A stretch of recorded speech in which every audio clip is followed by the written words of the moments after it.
At some point on Wednesday Eastern Time, Shan the Hockey Guy posted to his YouTube channel a so-called Panic Index video of Canada's NHL teams. He classified two of them, the Canucks and Sens, as in panic territory, and others in different category. Obviously, the Canucks and Oilers, in panic territory, and the other Canadian teams in different categories. I agree with him of the classifications for each of the Alberta teams, Jets, Leafs, and Habs with respect to the Canadian teams. Where I disagree with him is with the classifications of the Canucks as in panic territory, and the Sens as among the level 2 happiness.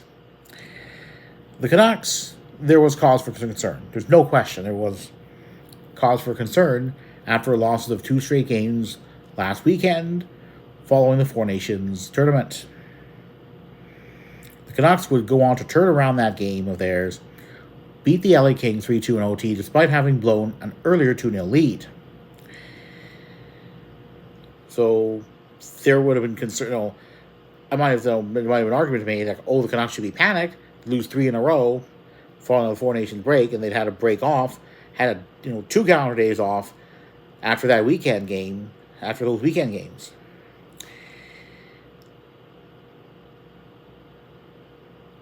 The Oilers have lost multiple games in a row.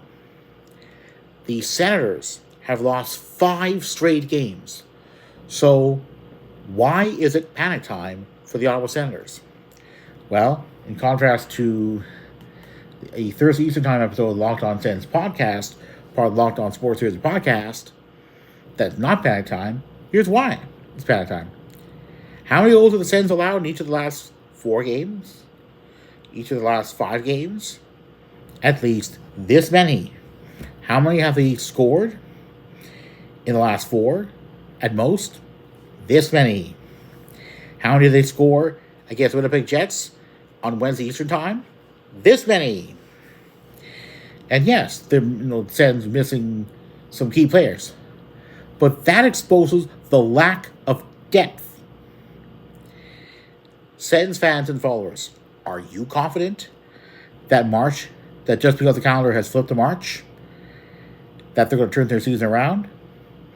If you're not so sure, you definitely aren't alone.